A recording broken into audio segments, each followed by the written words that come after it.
I want to say again, hello to everyone. Welcome to the event on the occasion of the publication of the book, Descent of the Soul, Katabasis and Depth Psychology. And here it is. And the two editors alongside me are also on this chat, Paul Bishop and Terrence Dawson, who made it. That's amazing.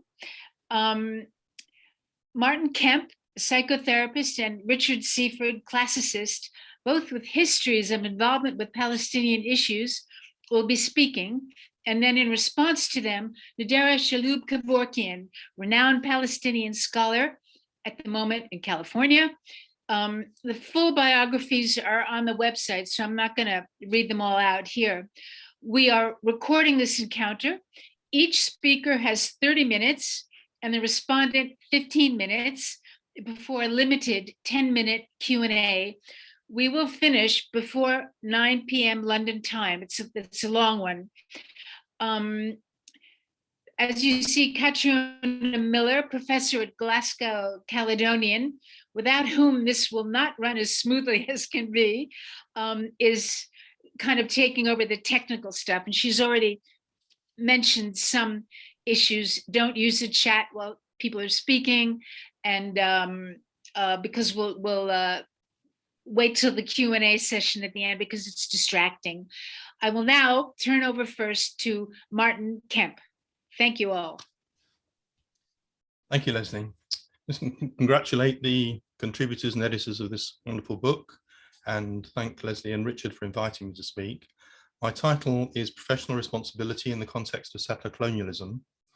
And in this paper, I want to ask whether the psychoanalytic world constitutes a force for liberation, for life, or whether it feeds into what's been called a civilization of death. They seem a surprising question to ask a profession dedicated to the compassionate care of others, to releasing its beneficiaries from the bounds of restrictive defences and the burden of trauma. But I think it's an issue that can't be so easily settled. I'm going to play with the concept of the Katabasis to frame two contemporary issues, in each of which we find ourselves faced with crises causing unimaginable distress and destruction, both avoidable and man-made. In each, solutions are readily advanced, but we wonder anxiously if sense and a concern for human suffering will ever prevail over the determination of privilege to press its advantage, regardless of the consequences. My primary focus is Palestine, which I shall approach through the story of 20-year-old Ahmad Manasra, who's lived in Israeli jails since he was a child of 13. I'm going to thread in references to the second issue, the climate crisis, to underline and clarify what I want to say about the first. To Hell and Back sort of summarizes the Katabatic journey. So let's picture these ongoing struggles over the future of Palestine and the planet as potential Katabasis in the making, holding to the possibility of a transcendent emergence from the insane and ghostly aspects that they both present to us today. In classical literature, the anabasis, or return to the living world, depends not only on the labours of the protagonist, but on those encountered along the way, who accompany and support his or her efforts to escape. So we too cannot be mere onlookers. These potential Katabasis confront us all with uncomfortable questions about complicity and responsibility. The planet is overheating, moving towards a point at which it will no longer sustain life. Species are already disappearing and humankind will succumb in the not too distant future unless we radically change the way in which we live. Should we ever regain a position of confidence that future generations will grow up free of this fear, free of the fear that this induces in us today, that surely would constitute a true Katabasis, a disastrous fate narrowly averted by the determination of activists, scientists, popular movements from across the globe, uniting in solidarity and hope. Could we imagine something similar for Palestine? When I first visited in 2008, a human rights defender, hearing that we were about to visit the city of Hebron, cried out, "Welcome to hell." Like Dante's Inferno, dismembered Palestine presents a tapestry of administered torment, incarceration, bloodletting, and pauperization. This echoes Aimé Césaire's depiction of the despoiling that comes in the wake of colonial domination. I am talking, he wrote, about societies drained of their essence, cultures trampled underfoot, institutions undermined, lands confiscated, religions smashed, magnificent artistic creations destroyed, extraordinary possibilities wiped out. Britain tipped Palestine into this vortex. Acting like an Olympian god, toying with the fates of lesser mortals, the Balfour Declaration of 1917 declared for a project of population erasure and replacement, which the Colonial Office energetically advanced under the League of Nations mandate from 1919. It was the British Army which suppressed the first Palestinian national uprising from 1936 to 39. The global North as a whole has thrown its weight behind this colonial process, shielding itself from knowing what it is doing with a ruthless anti-Palestinian racism, by which Palestinians are dehumanized and demonized while denied access to public spaces to speak for themselves. Their silencing is stringently policed, most egregiously by an equating of the struggle for equal rights in Palestine with anti-Semitism. There are many instances of communal suffering around the world, most met with varying degrees of condescension and indifference by the rest of us, but only with Palestine do we find such an active refusal of the permission to narrate. I shall argue that this active blanking of Palestinians is repeated within our professional cultures, which might be thought to illustrate Césaire's idea of a pseudo-humanism. Césaire described a white Western intelligentsia that parades its adherence to progressive ideals as a veneer to its self-image of virtue and innocence, while remaining deaf to the impact of Western imperialism on colonial societies. This was a pseudo-humanism, he wrote, that for too long has diminished the rights of man. Its concept of those rights has been and still is narrow and fragmentary, incomplete and biased, and all things considered, sordidly racist. The language of human rights, he's saying, can be used as a cover for imperialism or as personal adornment. And we have to look beyond our speech acts to see whether or not they indicate a genuine commitment to social justice. The classic Katabasis concern the fortunes of a single character, but myths and legends with katabatic qualities often involve large groups. Even where whole societies undergo such tribulations, it's still real men, women, and children who struggle for breath and light. With this in mind, I'd like to introduce Ahmad Manazra. As I said, Ahmad is a 20-year-old Palestinian man languishing in solitary confinement in an Israeli jail, where he has been since he was a child of 13. It's yet uncertain whether his life's trajectory will resemble protagonist's voyage into and out of the underworld, or whether he'll be lost in the darkness, never to emerge. What's his story? In October 2015, Ahmad and his cousin Hassan walked from their homes into a nearby Zionist settlement carrying knives. Hassan wounded 2 Israelis, an adult man and a boy, before he was shot dead. Ahmad didn't attack anyone. Following his arrest, and consistent with Israel's documented history of abusing young detainees, he was subject to treatment completely unacceptable for a child. A video of his brutal interrogation was leaked. Still below the age of criminal responsibility, his trial was delayed until he could be convicted of attempted murder and sentenced to 9.5 years in prison. Within the prison system, he continued to suffer ill treatment, including prolonged periods in solitary confinement, acknowledged to be a form of torture when inflicted on adults, let alone one so young. Unsurprisingly, his mental health has collapsed. Supported by Palestinian mental health workers, Ahmad's family and his lawyers have launched a campaign calling for his unconditional release. Amnesty International and United Nations human rights rapporteurs have taken up the cause, and nearly 500,000 people have signed a petition supporting the campaign. But the courts are adamant there can be no clemency. This summer, the judges refused to hear expert psychiatric testimony and upheld the state's request for an extension of his solitary confinement. How should we understand this?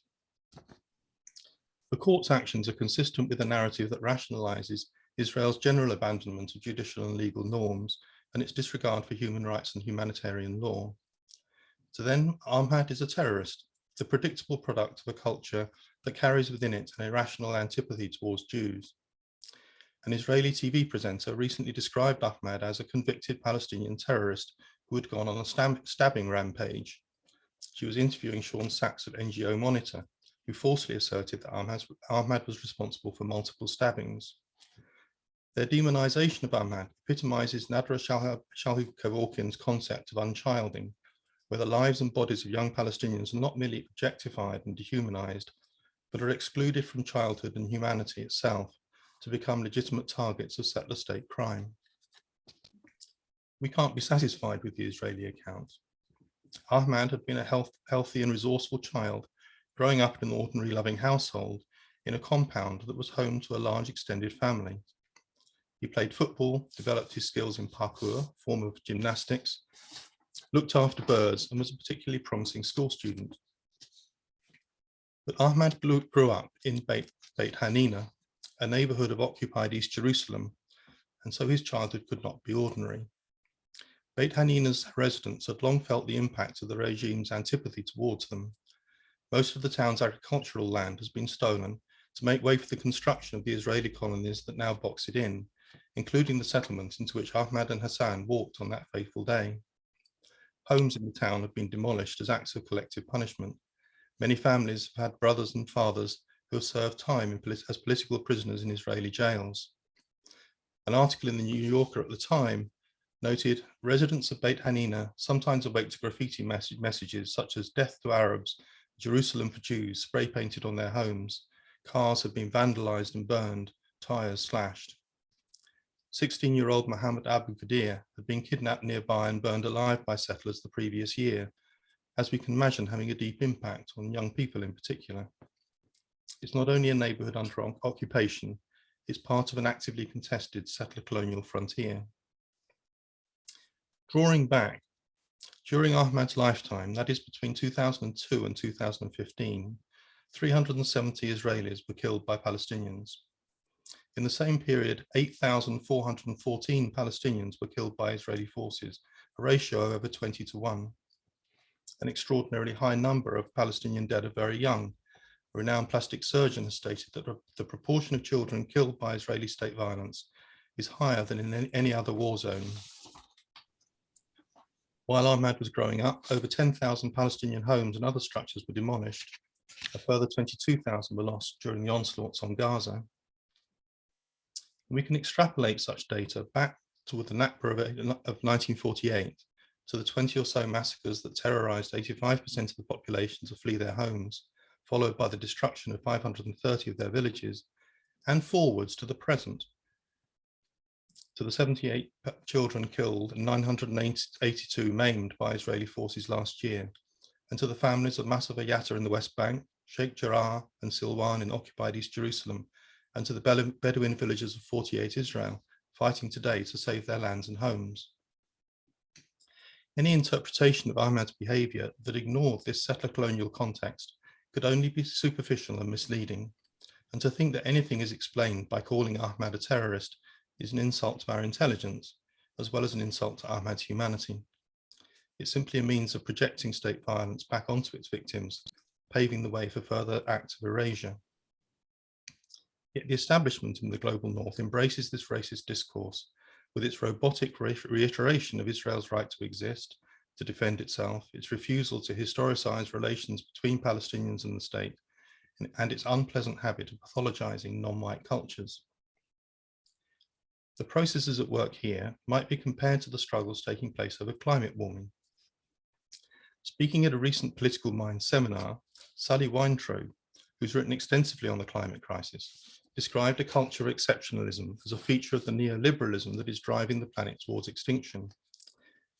In this culture of exceptionalism, Weintraub sees the toxic influence of vested interests promoting a ruthless cut-offness, a triumphalism, a disavowal of consequences. A narcissistic idealization of a powerful elite insists on its right to unrestrained self-enrichment, whatever the cost, promoting an indifference towards those it needs to exploit and impoverish, defending its claim to moral leadership by dehumanizing and scapegoating its critics. She describes how this elite claims exemption from human laws and values and from the limits of reality itself. Nostalgia-fueled and grievance-charged, it never gives way, never accepts responsibility, and never compromises. The outlook which demands that Israel be exempt from consequences for its actions has often been described in similar terms, and Weintraub herself links the exceptionalist state of mind to colonialism and racism. We're recognizing that we belong to a capitalist culture that promotes a purely instrumental relationship to both nature and non-white societies, both regarded as without value except as potential resources to be plundered and exploited. The consequences of the climate crisis are too terrifying to contemplate. Weintraub has talked of it as a universal trauma, giving rise to severe anxieties. Will our homes be engulfed by fire or flood? Will fish still swim in the sea?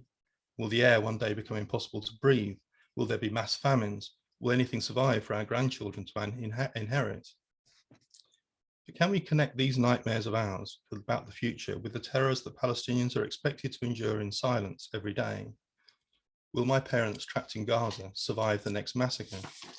Will the occupying army break in and kidnap our children in the small hours? Will the bulldozers demolish our home while I'm out at work today? Will I be prevented from attending hospital when it's time to give birth to my baby? And so on and so on. Many of us make personal choices to avoid exacerbating the climate crisis and join with others in the hope of forcing governments to act. And these efforts are paying off. The climate crisis deniers have been shamed, shifting public opinion and that of our professional organizations. The International Psychoanalytic Association now has a committee devoted to understanding and fighting climate change. The same can't yet be said for the struggle against the remaining vestiges of colonialism and structural racism. Let me offer some evidence that the mental health community is complicit in anti-Palestinian racism and actively obstructs a future for them which might yet deserve the status of a Katabasis. Although, or perhaps because, psychoanalysis has had an institutional presence in Palestine since before 1948, there's a virtual prohibition on thinking about Palestine in its professional settings. Berger and Jabra have analysed the silencing of Palestine by analytic organisations, mainly in the United States. And I and other members of the UK Palestine Mental Health Network can testify to the obstacles placed in the way of discussing this issue in our own country.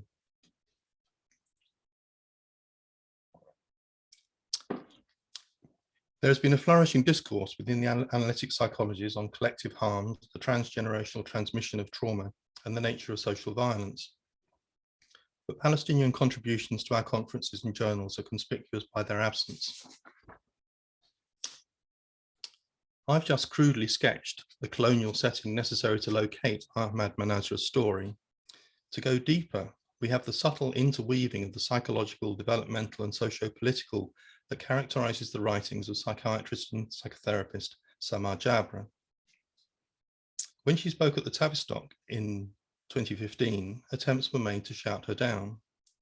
This year, UK Lawyers for Israel are boasting that they've successfully pressured a British university to prevent occupational therapy trainees from studying her work. A link will be put in the chat, Brooke, please, providing access to a number of Jabra's articles. Numbers 9, 10, and 11 are especially pertinent to exploring the experience of young adolescents growing up under the occupation. I'm hoping that you might read these another time, bearing in mind that these are the views that Zionist lobbyists insist that we must not hear. And I worry that the officers overseeing our associations are too much inclined to go to any lengths to avoid discomforting Israel's supporters and fall into line. For in what appears to be a surprisingly authoritarian culture, our officers are readily employ administrative fiat to censor debate. In 2019, a group of respected clinicians, including Julian Lasada, Jonathan Sklar, Andrew Samuels, David Black, David Morgan, Frank Lowe, and Fakhri Davids, published a letter calling for an open discussion about the profession's relationship to Palestine-Israel, in light of the request that we join a campaign of boycott, divestment, and sanctions. My impression is that the letter voiced concerns held by a very significant proportion of UK clinicians. A few weeks after it was published, the European Psychoanalytic Federation introduced a new rule intended to prohibit such a conversation from ever taking place. It was called, without any intended irony, the Statement of Non-Discrimination. At the same time, there are psychoanalysts researching terrorism, employing an ideologically skewed framing that leaves Israel as a victim, not a perpetrator of political violence. Meanwhile, in the wider mental health world, the National Society for the Prevention of Cruelty to Children accepts large donations from the UK firm JCB, knowing that JCB bulldozers are used in home demolitions, a hideously traumatogenic experience for many thousands of Palestinian children. Knowing this, the NSPCC continues to campaign under the slogan, "Every child is worth fighting for," confirming that Palestinian children aren't really children at all. Western donors fund trauma counselling in Palestine, but under Israeli pressure, impose conditions that prevent linkages being made between the psychological challenges facing Palestinian communities and the disastrous socio-political context that generates so much psychic pain. Israel is trying to crush Palestinian civil society because NGOs play a crucial role documenting their experience for the outside world. By capitulating to this pressure, funders reinforce the conditions that cause the trauma they're supposedly there to address. Applied psychoanalysis dates back to Freud's writings on the origins of religion, works that demonstrate the power of psychoanalytic concepts to deepen our understanding of society, but which also illustrates how porous our professional culture was, perhaps is, to white supremacist ideology. Today, excitement about using those psychoanalytic ideas to investigate the external world is far more in evidence than any enthusiasm to explore the impact that societal assumptions are having on psychoanalysis and psychoanalysts themselves. Such critical thinking is happening in our reflections on sexuality, and most relevant to this discussion, on racism. In the analytic literature on racism, white supremacism is understood to be rooted in the psychological need to rationalize European colonialism. Fanon is a key figure, repeatedly and positively cited for his analysis of racism, alienation, and so on. But colonialism is normally referenced only as a past event, where our task then is to clean up the psychological remnants that are of a tenacious but now redundant legacy. Among British writers on applied psychoanalysis, and I apologize if I'm leaving anyone out, I can only think of one, Andrew Samuels, who's concerned with the part our profession might play in normalizing contemporary varieties of colonialism, in particular in Palestine, who has gone on to urge that we have a duty to challenge the Israeli mental health community on their ethical responsibilities towards the relentless war of attrition being waged against the Palestinians. It would surely be shocking if our professional associations were sabotaging the efforts of climate scientists in the same way. 5 minutes. In the same way, refusing to acknowledge the nature of the threat to the environment and silencing those keen to address the issue. I want to end this section with a glance at one activity that we do promote, which is mediation. Political Minds is, I'm going to say Political Minds is a body set up by the Institute of Psychoanalysis to look at the relationship between psychoanalysis and society, and it hasn't and can't, it seems, actually host Palestinians, but it does invite speakers to reflect on issues central to Palestinian lives. Recently, it invited Gabrielle Rifkin, group analyst, to discuss her experience of mediating. She offered an account that endorsed the Zionist project and passed over its crimes, painting a picture in which the major block to peace is not the ongoing attempt to erase an indigenous community, but the refusal of Palestinians to reconcile themselves to their post-Nakba reality. She described them as holding onto a mindset not yet ready for peacemaking. In her view, their delusory dreams of liberation trigger an understandable paranoia in the Israeli population, still carrying the trauma of the Holocaust. Despite taking place online, Political Minds had not invited any Palestinians to hear and debate her views, conjuring up visions of some 19th century meeting of the Royal Society, listening to the lurid tales of intrepid explorers returning from the Dark Continent. Then too, indigenous non-cooperation would have been thought of as an expression of native irrationality. I shouldn't need to mention this with its condescending blaming of the colonized for not conforming to the part that pseudo-humanists had imagined for them. The Palestinians are united in their rejection of these initiatives, not out of psychological immaturity, but because they've enjoyed decades of such attempts and found them not only fruitless but harmful, always reenacting the dynamics of colonial domination. It's necessary to address here because the response of analytic organizations, mental health organizations, to any call that they engage with Palestine is that while they are disturbed and distressed at such suffering, they're non-political and must focus their efforts on encouraging dialogue and reconciliation. John Alderdice, another specialist on resolving intercommunal conflict, in a speech last year warned therapists against taking sides on Palestine, arguing that in doing so, one has simply become part of the conflict and cannot bring anything new to a situation that might resolve it. This approach is problematic. Adherence to a conflict resolution model needs to be seen not as an ethical approach, but an amoral one. Its realpolitik attitude involves accepting as a given parameters that institutionalize racial injustice and are themselves the products of colonial power relations. And within that outlook, the ideology and project of settler colonialism can't be problematized, and a regime whose outlook and behavior is at odds with our own proclaimed ethical values is effectively normalized.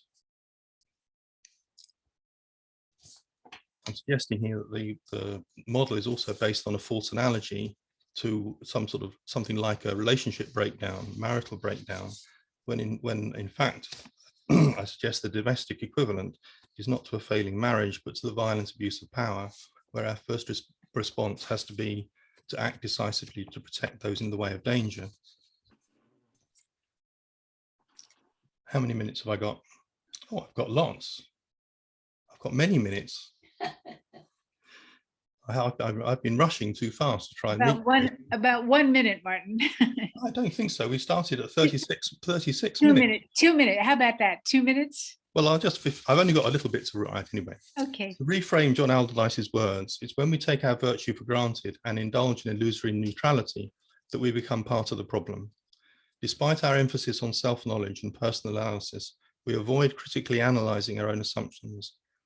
In an attempt to address this, we might apply psychoanalysis's unique selling point, its capacity for in-depth introspection back on ourselves and our place in the world. We cannot address our own coloniality by delegating our responsibilities to a few jet-setting analyst diplomats. As with climate change, it's something for us all, individually and collectively, to contribute towards. And I shall end with some practical ideas on how this might be taken forward. We could resolve that our financial resources will not be invested in companies profiting from apartheid. Rather than excluding Palestinian colleagues, we could work to establish relations of mutuality with them, facilitating Palestinian participation in our seminars, conferences, and scientific meetings and journals, learning from their long experience of working with cumulative trauma and systemic racism. Our associations could send fact-finding missions to Palestine, linking with the Palestine Global Mental Health Network and developing mutual connections with relevant institutions, such as the Institute for Community and Public Health at Birzeit University, Palestine Counseling Center, the Gaza Community Mental Health Program, and others.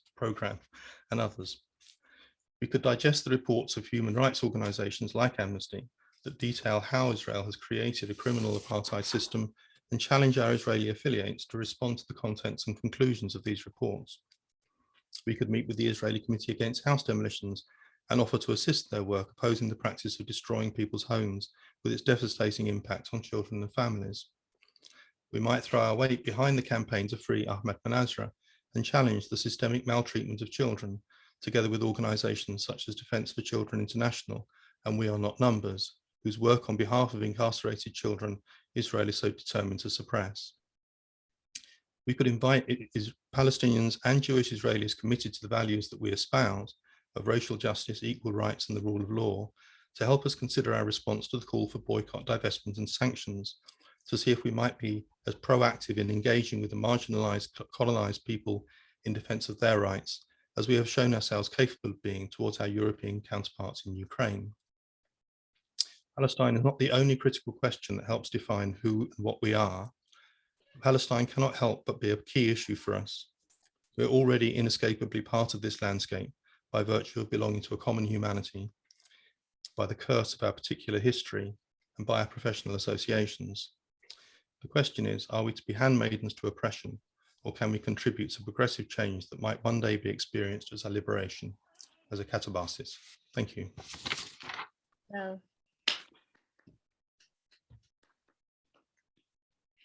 Thank you, Martin. That was very powerful. And I'm sorry if I jumped on the end of it, but that was very moving. Thank you so much.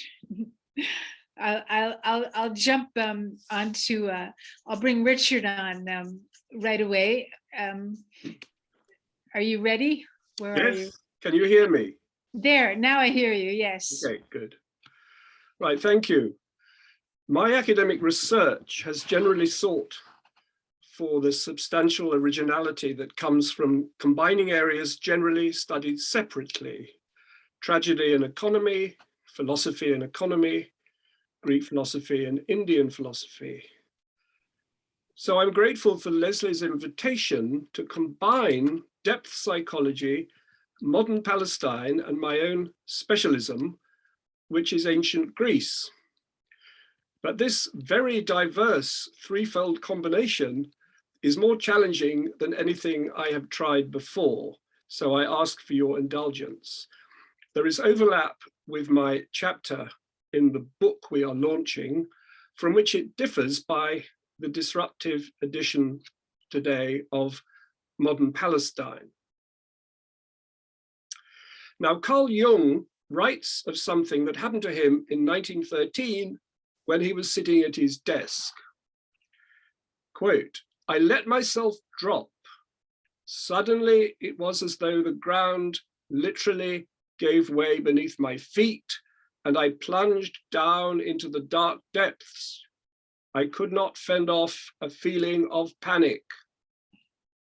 Our word abyss derives from the Greek abyssos, which means bottomless, without a lower limit. Jung was aware of the ancient Greek precedent for his experience, known as Katabasis, descent to the underworld, especially that of Odysseus, narrated in the Homeric Odyssey. He was also strongly attached to the Homeric phrase asmonos ek thanatoio, happily escaped from death. And he remarks that his descent to the depths belonged to, quote, a drama of death and renewal.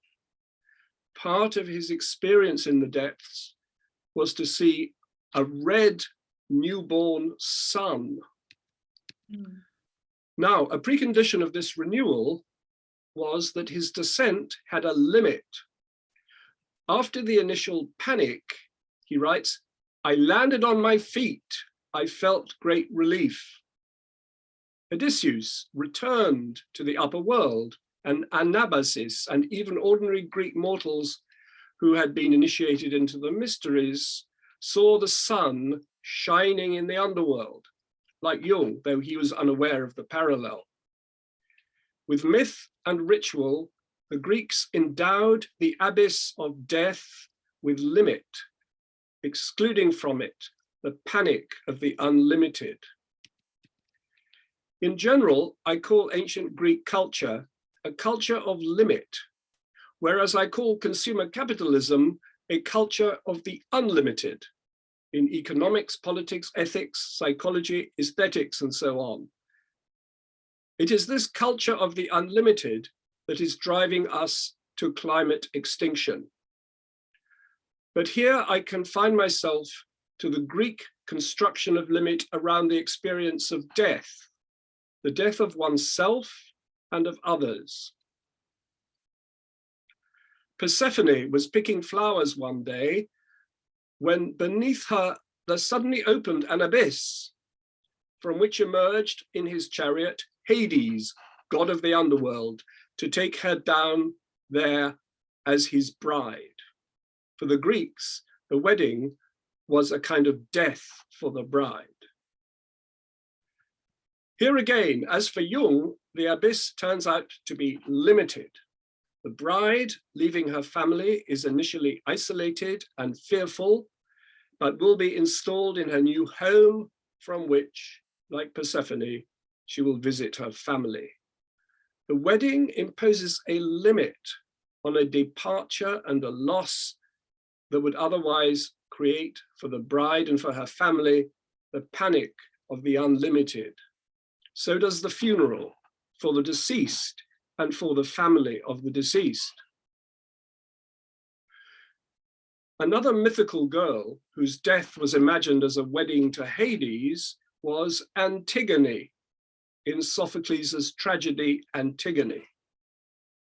But here the theme was combined with another ancient Greek preoccupation that allows me to make my transition to modern Palestine. In Sophocles' tragedy, the tyrant Creon proclaimed an edict that no death ritual should be performed for the traitor Polynices, whose body is simply exposed to be eaten by animals. But Polynices' sister, Antigone, defied the edict and performed death ritual for her brother. So she is punished by Creon by being taken to be imprisoned without food in an underground cave. She is escorted to this slow death in a funeral procession, imagined as a bridal procession, as descent to the underworld for marriage to Hades. Deprived of a normal funeral and a normal wedding, Antigone's consolation is nevertheless the successful performance of ritual. She says that she will, having descended to the underworld, quote, have a loving relationship with you, my parents, and with you, my brother, because when you died, I washed you with my own hand and adorned you and poured libations at your tombs. That is what Antigone is prepared to die for. The performance of death ritual can be that important. The bodies of Oron Shaul and Hadar Goldin, two Israeli soldiers killed during the 2014 Israeli invasion of Gaza, have never been returned by Hamas, preventing them even now from being given burial by their family. This has received enormous publicity in the Western media, the same media that have given almost no publicity to the fact that Israel has been doing the same to hundreds of Palestinian bodies since well before 2014. Many of the bodies were, from the mid-60s onwards, buried without family participation in unnamed graves in the cemeteries of numbers, which allow no access to the family. Why, in the Antigone, does Creon prohibit death ritual and burial for his enemy? Because, quote, I will never allow the bad to have more honor than the just. Why does the state of Israel prohibit it, still prohibit it? Because, Minister Gilad Erdan, quote, we must do everything so that the terrorist doesn't receive the honor and accolades after carrying out attacks. The gods make clear what they think of Creon's prohibition. The land is polluted and Creon ends up broken. Similarly, in the Homeric Iliad, the only occasion on which the gods take a moral stand is to object to Achilles denying Hector death, ritual, and burial. He has destroyed pity, says Apollo, and he's acting like a wild animal, a lion. The gods ensure that Hector's corpse is handed back to the Trojans for a funeral, which concludes the Iliad. There are other early Greek texts on the same theme. And in the laws of the Hebrew Bible, even an executed criminal is to be buried on the same day. Not to do so would pollute the land. Deuteronomy 21:23, a biblical passage making it clear that denying burial to your enemies is wrong, is 1 Samuel 31:8-13. By contrast, the barbarous Assyrian king proudly declares his mutilation of corpses. Why is this theme so central to texts regarded by many as embodying the birth of our civilization? Why is the value of always allowing death ritual a central value for those who are held to have originated our values?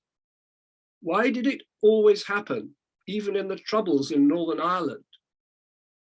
It belongs to what I have called the Greek culture of limit. Your hostility to your enemy must have a limit. You may kill your enemies, but you must not deny them death ritual and burial. Otherwise, you will be acting like a wild animal, and the corpses will be eaten by wild animals. This is central to early Greek culture, and so to our own early culture. I have mentioned a culture of the unlimited. The specific culture of the unlimited in the attitude of successive Israeli governments extends into several dimensions, which I will end by listing. Firstly, unlimited hostility. What motivates Israel to prohibit death ritual? After all, the dead are beyond further suffering, and we do not, as the ancient Greeks did, fear their ghosts. There is what Erdan calls the prevention of honor, and there is collective punishment, of which one example is the periodic massacre of civilians in Gaza. Another is, after a wave of individual attacks by Palestinians in October 2015, a package of measures that included not only the withholding of the corpses of actual and alleged Palestinian attackers, but also punitive home demolitions. If you have lost your child, spouse, or parent to prison or violent death, that is not the end of your suffering. You will also have your house demolished and be deprived of the limit of your grief provided by the funeral. In other words, unlimited hostility imposes unlimited grief. Secondly, unlimited grief. In many traditional societies, including ancient Greece, closure is only one aspect of the importance of death ritual. Death ritual at the funeral and subsequently at the grave provides the means of articulating grief that is objectified, dramatic, memorable, traditional, and communal, and without which the grief would be unbearable. Unbearable here is not a metaphor, not mere shorthand for extreme grief. Then there is unlimited vertical space. Terrifying about the abyss suddenly opening up beneath Jung and Persephone, or beneath a mother who is suddenly told that her son has been killed, is its unlimitedness. For Jung and Persephone, it turns out that there is a spatial limit. But to prohibit death ritual is to deliberately maintain the abyss. Then there is unlimited time. Palestinian families, if given a choice between their dead being withheld in morgues or buried without family access, may choose the former. In the words of a mother, "It is ironic having to choose between two types of posthumous detentions for your child, but when our children's bodies are held in the morgues, we harbor some hope that this torment would be over soon." The unlimit of the punisher's hostility means that for the grief of the relatives, there is also no temporal limit. Then there is unlimited horizontal space. The unlimited of Israeli hostility, the absence of self-limitation, is also manifest in control over horizontal space. The only other state that has, in recent times, had the policy of prohibiting some funerals is Russia. It is also perhaps not a coincidence that Russia is also the most prominent instance, besides Israel, of illegally annexing what does not belong to it, of ignoring the legal and moral limit set by boundaries. The Western double standards on this matter are, of course, breathtaking. The unlimited reproduces itself like a cancer. Finally, there is the unlimit between human and animal. In 1950, Aimé Césaire, in a passage I borrowed from Martin, wrote that, quote, "A civilization which justifies colonialism is already a sick civilization that dehumanizes even the most civilized man, who, in order to ease his conscience gets in the habit of seeing the other man as an animal, accustoms himself to treating him like an animal, and tends objectively to transform himself into an animal. Prohibition of the funeral provides a vivid example of this mutual animalization. The Greek horror of non-burial was inspired in part by the eating of the corpse by animals, by wild animals, as if it were itself an animal. But the prohibitors are themselves also thereby animalized. In denying Hector a funeral, Achilles is called an animal by the gods. The Israeli cemeteries of numbers are reportedly not well maintained enough to exclude depredations by animals. Humans perform funerals, animals do not. With the prohibition of funerals, the limit between humans and animals dissolves. And that is where I reach my own limit. Thank you for listening.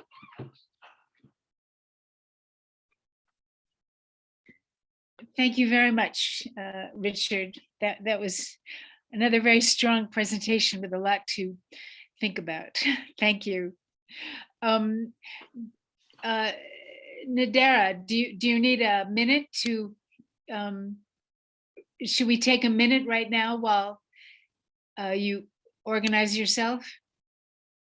Yeah. I can't see where you are. There you are. Do you want to, should we all have a 2-minute pause Your before we call. continue? Are you all right? I'm all right. I'm all right. Okay, that was a lot to take on from both of them. Thank you. All right. Well, Nadera, we look forward to hearing your response. Thank you. Yeah. Thank you, Leslie, for including me in this launch, and it's really, I'm grateful to be responding to Martin and Richard. Very, very strong insights and presentations. I've learned so much from what they were saying, and I guess just as Martin was saying, Katabasis for life or death, and his insights on who counts and what counts, and whether childhood, or more precisely the unchilding, is revealing the uncounted necropolitical workings of power in the colony, connecting it to Richard's very strong paper and the issue of the mutilation of corpses and the culture of the unlimited and its reproduction, the reproduction of this unlimitedness.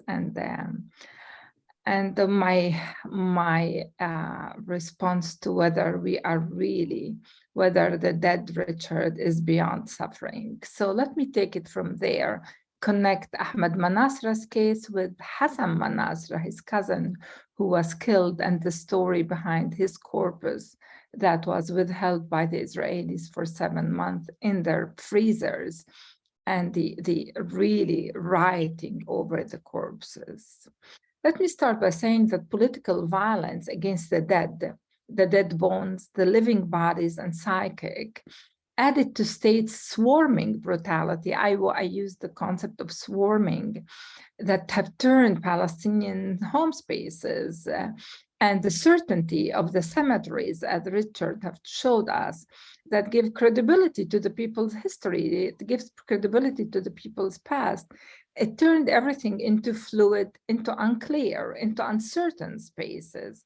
The fear of smashing Ahmed Manasra's family, pushing him to take his life alone, a mode of slow death, because he tried to commit suicide with his very being kept in solitary confinement. On that death row, a death row in the making, walking softly to his grave, reveals Palestinian children's disrupted sense of life in prison, exactly as and in spaces of barrier. It denies parents and the community the right to protect children, not only in prison, not even inside even the grave, as happened in Hassan's case, Ahmad's cousin, a mode of necropolitic, as Richard powerfully pointed. To address what Martin called possibilities wiped out, and to connect it to what Richard was sharing with us, I want us to look closely and responsibly at the violent circulation of Israel's effective governance, because it's the governance of affects through its necropenological regime against the Palestinians.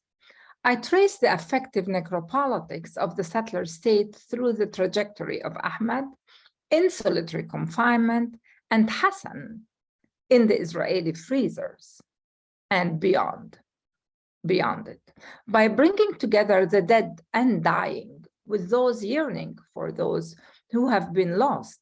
I raise the ways in which state power is reproduced both via the body of the dead child, the mourner's attendant's affects, and the living body of the hope to die child, in the case of Ahmad Manasra, all of which are maintained in a constant state of penetratability, of killability, and I would say of overkillability, illustrating a clear mode of corpo-political state criminality.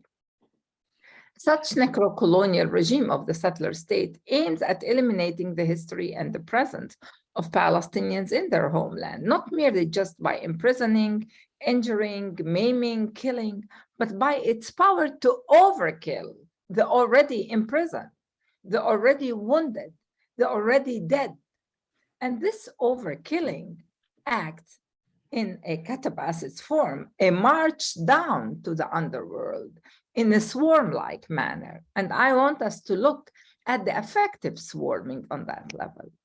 In researching affects and violence in Latin America, Michael Tausing argues that affects are constitutive of social hierarchies, orders and disorders, as well as subjectivities, Recognizing the affective properties and power of violence it embodied on the physical and social body and the community can really broaden our understanding of the meanings and implications, including the social performances of embodied practices, as Richard was showing us in the case of symmetries of numbers.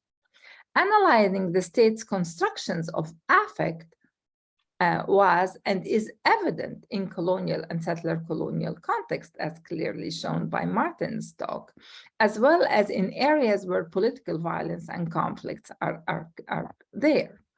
Now, recognizing the importance of thinking on the relationship between subjective experiences and the state and understanding the personal emotions, organization and organizing of feelings and sentiment and its invasion and organization by those in power, and the ethical and moral responsibility of mental health professions has long been central to critical scholars, to feminist scholar, to abolitionist scholar.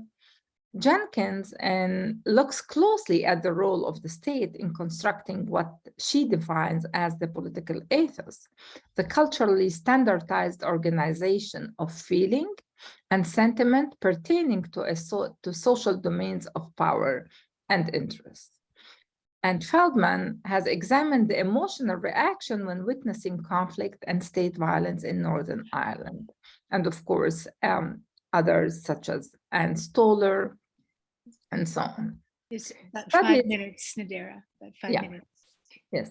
Studies in Salvador looked at culture, emotion, and self and their task in interpreting the sentiments of those witnessing chronic political violence, unrelenting trauma and loss, and pointed to the importance of examining state constructions of affects. Now, my focus is the governance of affects, to examine the way in which the settler state kills indigenous kids and families and then manipulates and abuses the family and community's emotion, and observing the dynamics between the Israeli Authority and bereaved families points to the violent circumstances that maintains, circulates, and further activates eliminatory affects via corpses, of these children. What I argue here is that the colonial state concerned with using unchilded corpses circulate specific modes of emotions to control not only children and their communities and bodies in pain and wounded psychic, but also to create or try to create a public sentiment to shape managed sentiment when freezing in incarcerated slain body and wounded bereaved family. All the above are necropenological modes of governing of affects. Now, Ahmed and Hassan's witnessing their unchilding exposed that arsenal and mundane cumulative racialized swarming. The effective swarming structure activated racial terror and the violent apparatus of the colonial state in various modes, in various times, in various locations, including the intimate spaces of home, the wombs of birthing mother, and the graveyards. The violence of swarming can also be epistemic, because of it erases history, geography, and connectivities. So understanding and the operation of racial swarming that activates structures and dynamics of power to entrap the colonized in a state of what Denise de Silva calls the must disappear, or as Smith explains, maintains racial injuries, and as Rita Jacaman called it, builds a wound inside. So racialized swarming structures against children reveals really a nonlinear, but rather circular spiral brutality. And ways of swarming are both pooled and centralized at the same time through that securitized and sacralized apparatus operating in and against the home of the colonized, the school, the hospital, the street, the market, and the graveyard, So with racialized swarming as a form of organizational accumulation, and I'm taking it to the affective level, that involves dispossession to subjugate life to the power of death and maintain an activated regime of organized terror over the body, the land, to reach an effective demolition. It is hard to trace, to point, to categorize, or outline clearly the unending terror and the overkillability. So my question is Katabasis a mode of digging graveyards? Does it require an analytical digging into the psychic when and while promoting a civilization of death, as Martin have used, or maybe what Fanon framed in Black Skin, White Mask as digging into the flesh, where digging into the flesh becomes a necessary act against the terror of racialized swarming. So digging into the psychic is an act of decoloniality, of seeking to know more, be more alert, to control, to reclaim, to revise, bring breathing back to the flesh and the bone, the dead ones and the living ones, and to re-own life against overkilling, as Ahmed continues to do so while and when in solitary confinement. Let me conclude. Thank you very much. Do you have one more point? Is that it? Yes. Yeah. Yes. Okay. Yes. So what I'm saying is state Katabasis swarming in its brutalities do not differentiate between the young and old. It functions in a non-linear manner. It attacks the home space to disrupt the underworld, as in Hassan's case, the grave, from all directions, in simultaneously and progress in an uncertain, illogical, zigzag manner in order to disorient the living and perform its overkillability power, marking the already incapacitated dead as non-existing even when dead. And I'm wondering whether we need to look at the settler state swarming the underworld as necromania. I'll stop here. Thank you very much. That was there's a lot here. I think I won't talk for long, but I think have people put questions in chat, Catriona, that nothing. If you've got a question, please put it in the chat and Catriona will read it out.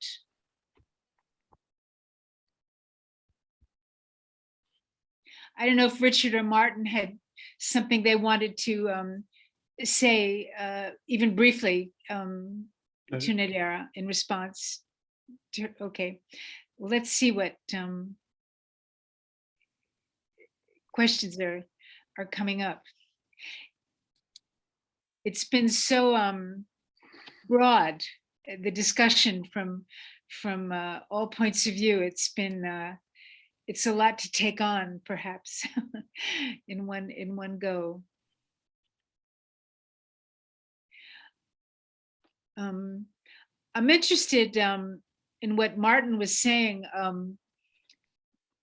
how Katabasis and Anabasis can relate to some of the practical points you were raising at the very end of your paper, Martin. Is that too broad a question? I'm very pleased to take part in this. It is the first time I've sort of come and try and think in terms of this concept. You know, so in a way, I've sort of arranged my thinking to try and sort of accommodate to the idea of Katabasis. So I think it's a really interesting sort of, I found myself interested in it as an attempt to sort of place different sorts of social process and so on. But my frustration, I mean, I'm a frustrated member of my profession, believing that there are ways in which we ought to be organizing to express in meaningful and material ways our commitments and our values that are supposed to underlie our work, and finding that far from just being kind of indifferent or in some way incapable of addressing it, there are these active processes to shut down and to censor and to silence any discussion about this. So, and I just thought that what I didn't want to end with was some idea that what's necessary is more resolutions or speech acts that simply put into some kind of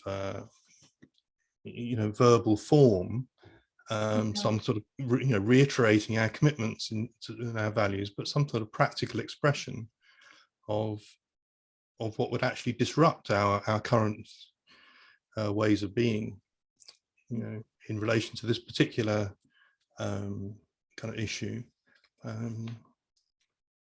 It seems to me that I noticed Beatrice is here, and I'm pleased to see you, Beatrice, and it's going to mention the way in which those members of the profession who are in some way committed to social change have organized and formed groups where these issues are discussed and where things are actually do take place.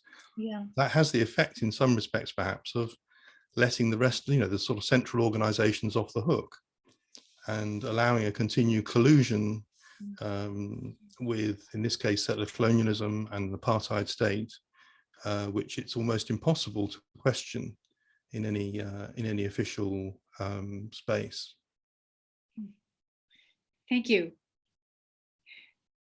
I see a few questions. Katrina, do you want to read them out? Yeah, sure. The first couple from Vivian and Heather are more sort of responses. Vivian had to leave, but she felt she had a lot to think about there. And also Heather says, I don't have a question at the moment since I'm trying to absorb 3 extraordinary presentations. I'm holding on now to Nadera's Necromania. So let me, for now, thank you for the possibility of hearing these papers. I'm grateful to have the possibility of hearing the recording and reading the book. And then under there, Paul has a question. I have a question for all our speakers, and thank you to all of them. To what extent can the concept of the archaic be utilized for progressive political purposes, or is there a limit to its use? I don't know if we want to go to Richard first on that one. Yes, okay. I mean, I think my subject, which is ancient Greece, can be used, to put it crudely, for political purposes in a rather limited way. I mean, first of all, one should register the fact that the idea that the humanities should be apolitical, or that the study of classical civilization should be apolitical, is a recent and somewhat absurd position to take. When from the Renaissance onwards, understanding ancient Greece was regarded as a source of progress, a source of hope for humanity. It's only recently that people have been kind of neutralized into the fear that they mustn't say anything political as part of their jobs, as part of being a Hellenist, as I am. My presidential address to the Classical Association was entitled Ancient Greece and Global Warming. And this was the first and probably the last time there's ever been such a political presidential address. Now, there's a further point to be made here that there is a section of the right, particularly in the USA, but also in the UK, that somehow thinks that the origins of our civilization in ancient Greece somehow supports their views of the world. I mean, Boris Johnson is a particular example of that. I mean, he did the same subject as I did at the same university. You should all read my paper entitled Boris Johnson and Ancient Greece, Yet Another Fraud, in which I expose the sort of absurdities as his conception of ancient Greece. That's nonsense. I've spent my whole life studying ancient Greece.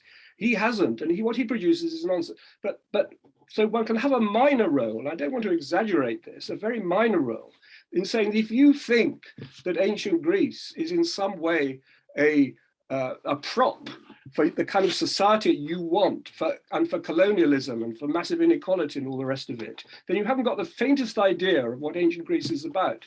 One of my favorite quotations from Thucydides is from Pericles' funeral speech. Now, Johnson is a great admirer of Pericles, has a bust of Pericles, had it in 10 Downing Street. And Pericles gives a funeral speech, which is often regarded as the best exposition of ancient Greek values, and particularly of Athenian democracy. And in that speech, he says, people who don't participate in politics, he says, we don't regard them as minding their own business. We regard them as useless. Now, that's an amazing thing to say. That is a spirit of the ancient Athenian democracy that Johnson admires. If we had that spirit now and people participated in politics, he would never get anywhere near Downing Street. No, we'd have a completely different kind of society. And interestingly, that Greek is often mistranslated. Rather than translating it correctly as those who do not participate in politics are useless, it's translated those who are not interested in politics, which is a mistranslation. It's an ideological mistranslation. I could go on, but I am very committed to bringing culture to our, to our political issues. I campaign politically, but I also see in what I spend most of my time doing, which is writing books about ancient Greece, as part of basically the same process. And people should never be intimidated to think that their professional work in the humanities has to be in any sense apolitical. If it's apolitical, it's, as Pericles would say, useless. Bravo. Excellent. I don't know if Martin or Nadera wanted to respond to Paul's question, or we have another one from Cleo. Martin, did you want to say something there? Well, I have been interested in, but I'm very ignorant of ancient cultures and just love listening to people and so on. So that's not a sort of reference point for me, but I was thinking about the actual social assumptions and values that I grew up with, and which perhaps many of us grew up with here, which I think are still kind of reference points, but feel increasingly archaic in terms of being kind of no longer actually operative in the world, and perhaps were never operative in the world. Perhaps they were always a kind of an illusion, but the kind of post-war settlement and the the kind of notion that the anti-fascist alliance had destroyed militarism and authoritarianism, and that there was some sort of basis for a more kind of mixed, a more kinder and more, whatever, all that. I'm sure, I think that this was an illusion, because the Western behavior towards the colonized world did not change. It was and it continues in all sorts of ways, but they're the reference points, it seems to me, and we're increasingly, they feel increasingly archaic, because they're no longer reference points for the political class, I don't think, for the establishment. Anyway, they were my thought. That's where the question took me. Let me engage with your question, Paul, and I think that and connected to what Richard was telling us, which is, you know, and what his insight is, this game of we should be apolitical is a political game. It's very political. Yeah, I always tell my students that in Palestine, buying chewing gum is taking a political decision to this degree. But when you look at what goes on in this, in the Zionist movement, archaic might work a lot, because if I take the case of Hassan Manasra, who was returned, you know, after 7 months of going to court requesting the release of his body from the Israeli freezers, and his mom's call all the time that her hands were frozen because she keeps on hearing his voice from the freezers asking for his release, and then to get to receive his body in a very awkward situation whereby after fighting to get it, to release it, the father said, "I'm not taking it." I think this is exactly where I went into my concept, and I was really wondering, how can we understand the behavior of the state, if not through necromania, if not through archaic analysis? And it is very political, but it's also very psychological, and it's very, very, it's connected to aesthetics. So I guess that we can, and number one, you know, nothing is apolitical, everything is political. And number two, it's playing this apolitical game is to try to erase a history of dispossession and also a history of wounding and pain that cannot continue, and we cannot turn a blind eye to it. That's great. Thank you very much for your papers, and thank you for engaging with my question. I really appreciate that. Thanks to you all. I think Cleo had a question. Katrina, didn't you want to bring that in? So Cleo's particularly captivated by this idea of necromania, which I've not heard articulated before. I suppose I'm interested if any of our speakers think there are any political systems or movements that might model the opposite, a move towards anabasis, biomania, as opposed to frustration at a condition of descent. Nadera, I wonder if we come to you first on that one, possibly.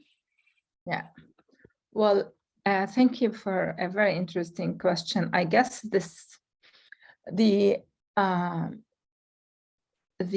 regime that is the effective and the actual regime that moves between biomania and necromania is where I situate the settler colonial states, whether in the US, whether in Canada. In Zionism, you need to add to it to the sacralization of politics, where God gave them the land, and therefore they have the right to keep on killing. And this is where the over killability. But I guess most of the if I look at it, I see it as really that the political regime that uses fear and the right to life, the biomania, in order to further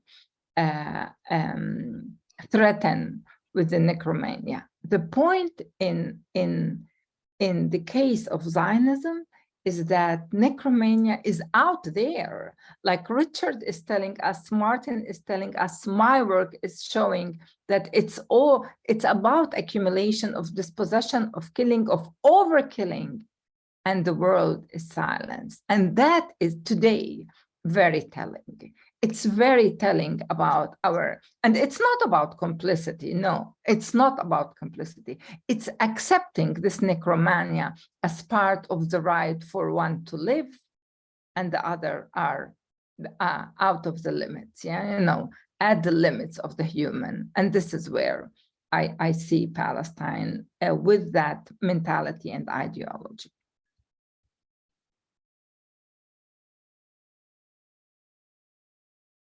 A very quick response is my hope and assumption that the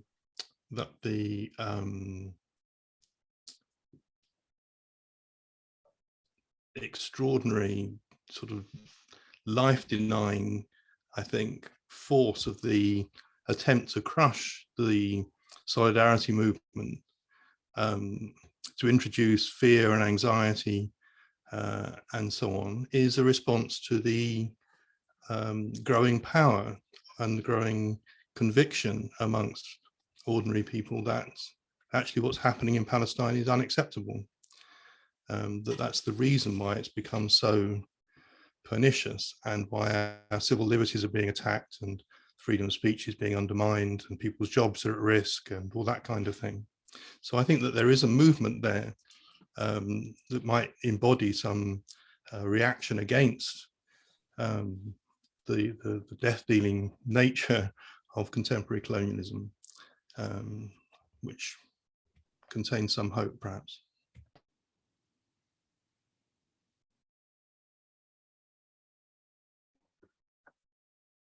Thank you, Martin. There's a comment from Teresa that I'll just read out. So today is World Mental Health Day. The attack on people's minds as well as their bodies is part of the strategy of settler colonialism to destroy those who are literally fighting for their lives. I don't have a question, but I can't help thinking about the silencing of Julian Assange and his incarceration in Belmarsh, solitary confinement, a living death like Ahmad's. The attack on Assange and on journalism and those who work to shine a light on human rights abuses is systemic in the killing of journalists in Palestine with impunity. Additionally, the TRC in South Africa, what most families desired was to know where the remains of their loved ones had been discarded. The same applies in Argentina and Chile, among many other countries. In the UK, murderers prolong the agony of families by refusing to disclose the location of their victims' body. I think recently we had the possibility of one of the children from the murders possibly being found, but it was extraordinary after 60 years how much that was still of great concern to the family there. I'm just adding on there, Teresa, sorry about that, but it kind of struck me there. So I don't know if any of the speakers wanted to respond to that, or anyone else, in fact, wanted to respond. But it's a powerful theme. We tend to think of death as the end, and I think today is definitely showing us that it's not the end of the process for the living, that's for sure.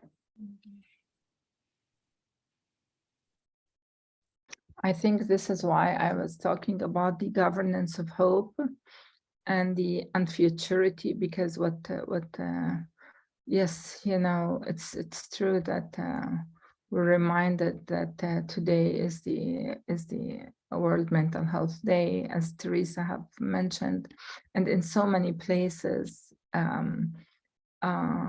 constant wounding, injuring, and digging into graves, and depriving even an honored barrier is seen, whether I look at Kashmir today, whether I look at Myanmar, where and the Rohingya, whether I look. So I guess it's very important to look at the way states are governing our hopes, and this is where, as mental health workers, the governance of hope through economic, through geopolitical interests, through what we can see in the US and Trump's policy, what I hear from your Prime Minister in the UK and her support to Zionism and so on. These are all modes of governing hopes, and I want us to go back to children and childhood and unchilding, because listen, you know, coming from Jerusalem, from the old city, from Silwan, from what goes on the past days. I don't know whether you've heard, yesterday or this morning, I woke up to another death of a child in Jenin. What we are seeing is this constant necromania of a state, but this is not the only state. You see it in the US with the amount of incarceration of Blacks and Latinos and Indigenous. You see it in Canada, where people are dying from improvement, as my colleague Shireen Raza defines it. We see it in, and I guess our role is to challenge this governance of hope and to prevent the stealing and the necromania of the different states and the global political game. And I guess, you know, in 2 days we're having a major conference in South Africa where the topic is the annihilation of democracy and the role of psychology and the role of our work in challenging it. And I guess maybe this is where we really need to go, against dismemberment, abolition, and against the state's governance of hope. Well, thank you all. We've reached. It's been a quick hour and a half, but very rich, and I think we all are going to walk away with a lot to think about. Leslie, could I just say one thing which, yes, you know, given me some hope, and it was prompted by Cleo's possibility of biomania, because I met a farmer at the weekend. Bear with. It's just we're sort of bringing together many different aspects, and including the climate in our discussions of connections between the natural world and human culture.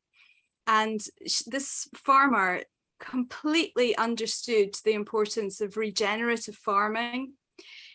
She really understood the soil is a living thing. She understood that the trees, the forest is a living thing altogether. And I think it gave a real hope. It gave me a sense of hope that the farmers, who are usually seen as the bad guys, they're not all the same, and they understand that everything is connected and must be nurtured. And I know my connection's very unstable, so I don't know if you got any of that. We got it all. We got it all, and it was a perfect way to a good final comment, which this all could have been gloom and doom. So thank you all very much, and thank you, Richard and Martin and Nadera. It has been an extraordinary event, and I'm glad it's recorded, and we'll some people I noticed came in a little late. We'll find an outlet for it, and let everybody know. So thank you all again, and good night.